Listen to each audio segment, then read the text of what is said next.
Hi everyone, it's me, Krylios, Team Racing Productions MC and producer, and welcome to another edition of our YouTube Live. Now, we have some fabulous guests in the house with us today. I'm so excited to have them here. One, because I am a huge horror film fan. I'm a massive, massive, massive horror film fan. I love a horror film when I'm with my friends.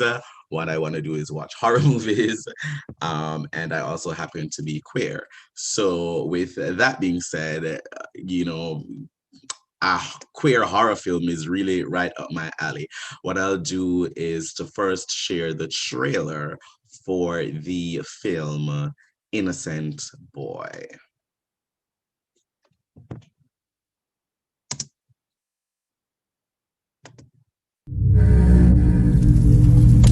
I know this boy, a real innocent boy. Mama, another cowboy just rode up.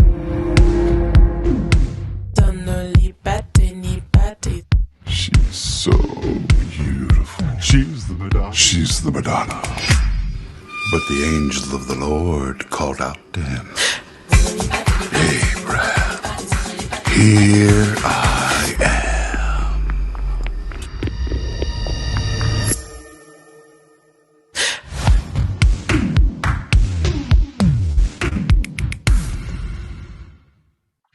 And that there was the trailer for Innocent Boy. Today we have from the film, we have, of course, the executive producer and the contested Edge writer and director of the award-winning queer horror Innocent Boy. We have with us Brock Cravy. We also have the actors from the film. We have Unique Jenkins and we have Kamy Bruder. We want to welcome them all to our YouTube Live. Welcome, welcome, welcome. Thanks so much for being here with us. We just displayed the trailer and it's such a beautiful looking thing to see. I want to start out with some introductions around the room. So I'll start with Brock and go down to Unique and then Kamy. Go ahead, Brock. Hi there, I'm Brock Cravy, writer and director of Innocent Boy, and I am broadcasting live from Texas. Hey. Awesome. Hi, my name is Unique. I play Penny in Innocent Boy, and I'm in New York City, New York. So, yeah. Awesome. And my name is Kamy Bruder. I play Cowboy, and I'm in my little house in West Hollywood, California. Beautiful, beautiful, beautiful. So I'm so happy to have all of you here. And I will say from the bat, I'm a huge horror movie film fan. I'm horror film fan. That's just what I do. When I'm here by myself, that's what I want to do. And I also happen to be queer. So a queer horror film is just right up my alley. It's right up my alley. And I want to start with Brock. What was it that made you want to create this film, and what inspired this film? Tell me about that. Sure. Yeah, the hard question. Yeah, like you, I am a huge horror movie buff. I grew up on it. Like my dad would let me rent any movie I wanted, and I was like 5 years old renting like Jaws and Alien and Friday the 13th and Nightmare on Elm Street. So I fell in love with it. But when I wanted to make my own project for the first time, I wanted to contribute to a genre that I love. And there just really isn't that much queer horror out there. And if it is, it's closeted. Yeah. So that's where I wanted to begin. And, the Texas Observer asked the same question. And the only thing I could say, I just sort of just began to vomit this color and expression and fear and anger growing up in the South and, being a gay kid in the 80s and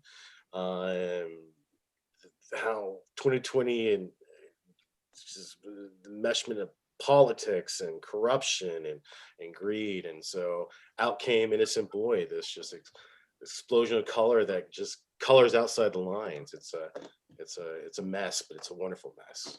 Amazing, amazing. And Unique, you're the lead in this film. Tell me what it was like getting the call to be a part of this and what it was like, leaning into that character and, grasping that character and portraying that character on the screen. What was that like for you? It was like a lot of emotions. When I got the call, I was super excited because I love like just getting into something that I don't know what I was going to get myself into. Mhm. So yeah, it was definitely down for the ride. And I've always been into. I don't watch a lot of horror movies because I get scared easily, but I love something that's going to take you like just make you uncomfortable. Um, so I really love like the whole like script and how like Brock was just like describing everything or whatever like that. And I um really got more into it, like just being in like Texas, like a random part in Texas. So that also like helped being in the middle of like nowhere and it's dark and you got the bugs and just like the energy and the hotness of it too as well. So just diving deep Mm. and just trusting like yourself and just like also we had like a really great cast. So that was also like Great amazing. cast, great But crew. yeah. And everything just like really blended in like very well. I didn't really have to like think so much about certain things. I was just like Hmm. able to like let go and trust. And yeah, To that sing you I, to jump in here to sing Unique's praises, and Cammy's and the rest of the cast. Uh, this was a they're from all over the United States, and so mhm. we had never met until the night before production in rural Texas, about 3.5 hours from the airport, and Wow. in a town full of 1,500 people. So they arrived, and that night we we had some Mexican food and we read through the script. And the next morning, we only had 3 days. I mean, the next evening, we shot all nights, only had 3 days. So Unique and Cami and Michael and Ian and Becky, they all brought it. And Unique, just a trooper. I mean, you're thrown in some of the most look at this picture, right? I mean, hi, we just met. Hello, everybody. Now, clothes and get. yeah. Cami, how was that for you? I mean, getting, knowing that, okay, we're doing this queer horror film, and, from even what you can see, just the aesthetics of it all, I mean, this is really something special. What was that like for you, and how was your filming experience? No, yeah, it was very exciting, but very similar to what Brock said. It's so interesting to arrive and then you plan for it. You work at home and you prepare, but you can never really prepare for what it's going to be like. And like he said, we're very lucky, one, that we all got along so well. We're like a little family now. And but it helps, and you can't ever guarantee that, right? So imagine that doesn't happen, and then you get put in a situation where you got to do stuff that's very demanding as an actor. It could be a whole different thing, right? But Yeah. with Brog being so great and Unique and just everyone just being so amazing, it just made it feel immediately like we knew each other for a very long time. So it didn't feel so much like, wow, this is a lot to do in so little time. So Mm. it felt totally doable. I felt super supported, great communication with everyone. And, I only wish we could have done more, to be honest. I I really do. love that. I really Yes, do. I feel yes. like I wish we'd been on location for 3 weeks and doing a full feature film. That's how comfortable I Wonderful. felt with everyone. So it was challenging, but it came out so beautiful. It Ah, really great, did. great. Yeah. And Brock, it's a queer film. Tell me about, the queer aesthetics and the queerness that you wanted infused in this film that you wanted, the moment the viewer sees it, it's like, this is a film with, a queer creators, queer actors, and you can feel that coming through. Tell me about infusing that within the film. Sure. Our co-producer AJ Matole, he said that sometimes bad things happen to gay people not because they're gay, but just because they're human.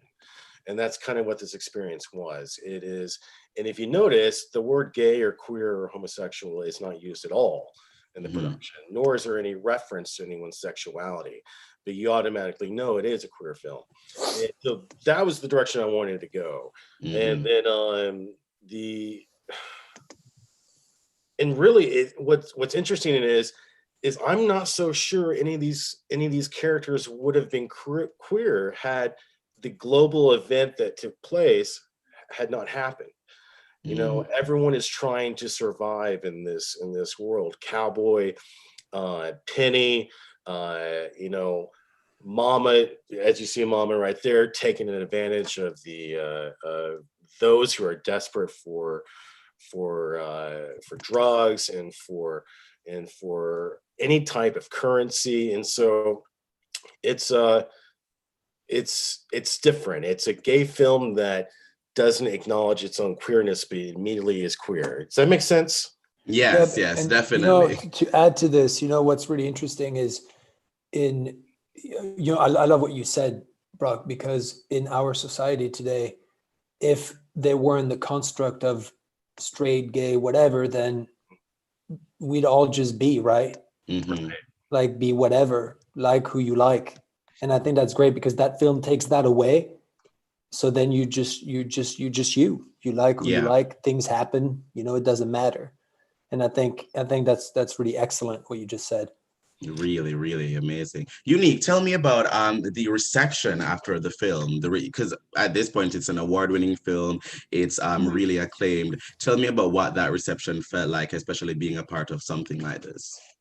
Yeah, it was definitely mind-blowing and very grateful for everyone to just experience and really enjoy it. And some of my friends watched it for sure. So they're still like, my friend Willeen, she watched it last night and she's still like coming off from like just figuring out like what did she watch, but she really enjoyed it as well. And people, I've gotten comments and stuff from people just like, yo, what type of thing. And so that's what we wanted. And we're glad that we're able to, have people like leave off with like what, like, you know what I mean? So it's rare that you get that with like any type of like horror film or any type of like psychological like horror film as well. But I really love, like, very grateful for like all the praises and people like the comments and all that stuff. Yeah, it's very amazing. Yeah, Lovely. And I want to throw this one out to the room. Where do we see, where do we want to see horror going, especially queer horror? I want to throw that one out to the room, and how y'all can be a part of that, and seeing it going forward in a different way as filming and filmmaking and all of that moves forwards in different, unique, diverse ways. I have a couple things just to go back to what your previous question just for a second. No problem. We released this and got it into the festival circuit before the pandemic hit, and then it was still in the circuit, which is about a year-long process. You take it to competition, and it goes to competition for a year, then it ages out, and then you go into distribution.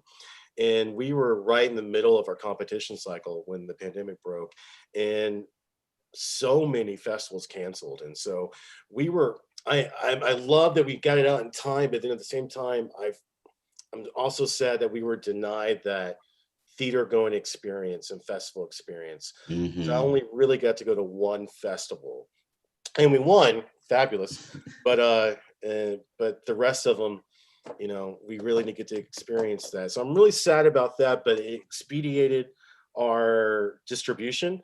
And so we got on Here TV, Amazon Prime, Revy TV, Gaybridge TV, the UK Film Channel. And part of that reception is that that was never part of the plan, to have a distributed short film that makes money. Yeah, because I saw it on Amazon Prime. Yeah, that doesn't really happen.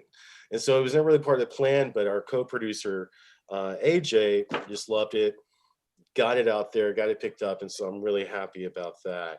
And then to answer your question, I'm sorry, guys. Then I hope to see a queer horror that isn't closeted. And when I say closeted, like Nightmare on Elm Street Part 2, that's obviously Yeah. a gay film, but it's a closeted gay film, right? So I'm ready for a mainstream, out and open queer horror that hits mainstream audiences, like on Netflix, like it's part in the queue that's lined up front. All the major publications are talking about it. That's what I'm ready for, and I hope to be among them. Yes. Anyone else? Yeah. Yeah, for me, I would like to see something that's not like beaten over the head type of thing. So one thing I loved about Innocent Boy, it was just like, it was raw and it was real, and we didn't have to explain ourselves. Like each character didn't really have to explain like, hey, we're gay, type of thing.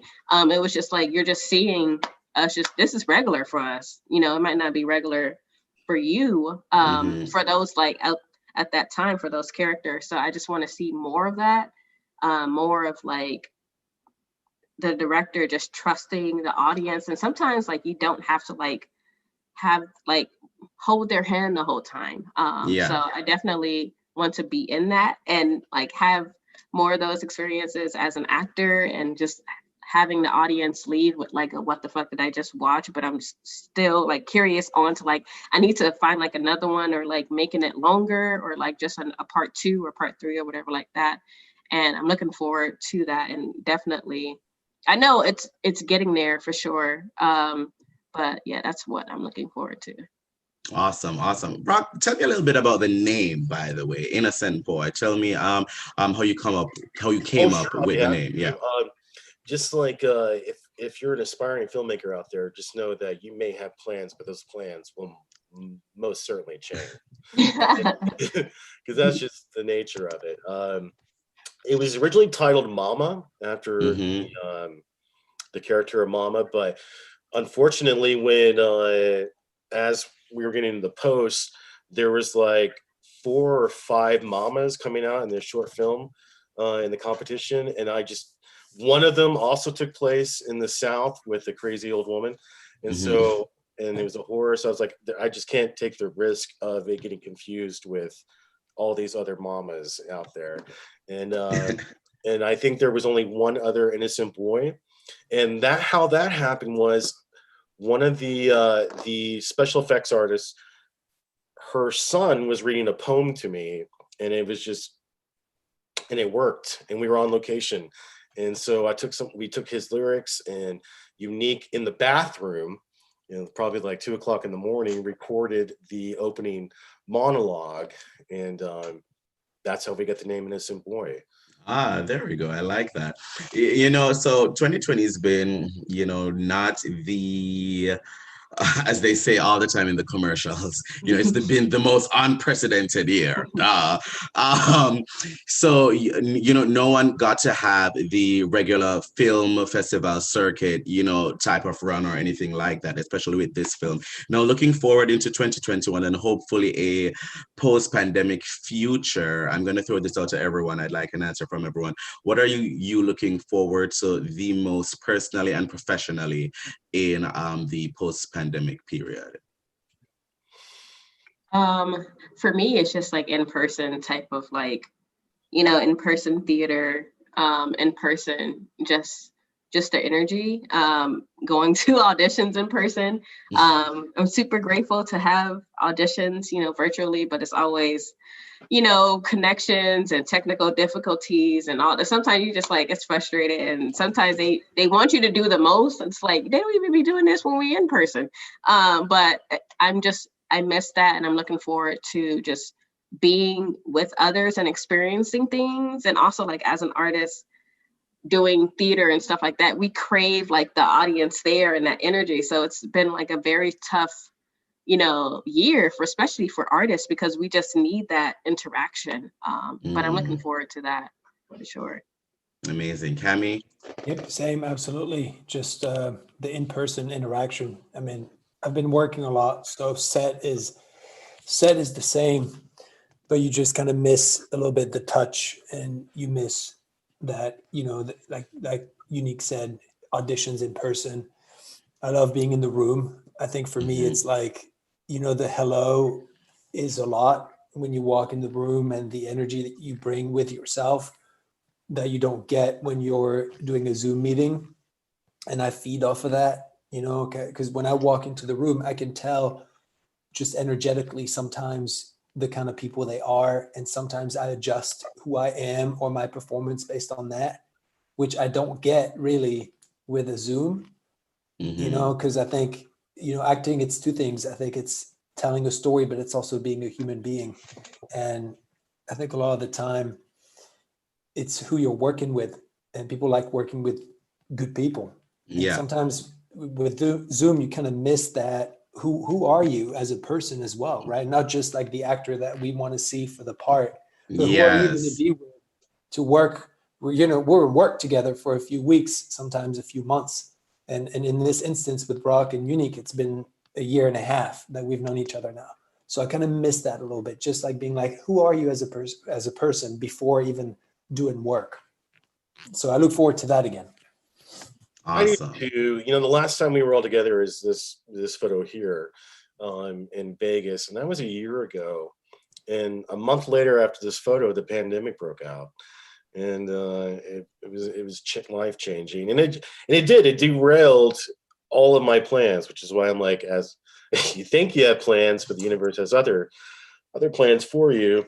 But I'm looking forward to getting back on the set and working without having to worry about people catching a deadly virus. You know, you had to have like I think the rapid testing now. Have you all gone through that on the sets? Rapid testing. Yeah. Right. That's gonna be very expensive for low budget filmmakers, for amateur. You know what I mean? For the independent films to like have to have a coordinator on set to manage the testing of others and having masks and going through all that process. That's a lot to take on. I mean, if I had to have done that with Innocent Boy, it probably wouldn't have happened. Wow. Right. We were in the middle of a small town of 1,500 folks in rural Texas and central Texas, and shooting nights, and there were no restaurants open, no resources open. And so that's tough to do. That's just really tough to do. So I'm looking forward to normalcy, which will probably be in another year and a half. Awesome. And so to round this out, let's plug the film.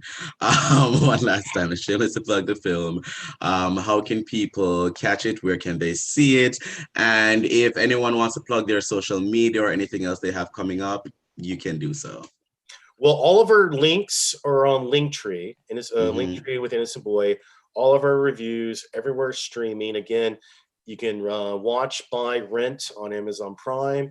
You can watch it on Here TV, Revy TV, Fearless, Gay Binge TV, Binge Horror, the UK Film Channel, Film Do, and more coming out. And I'm just so grateful for all of that.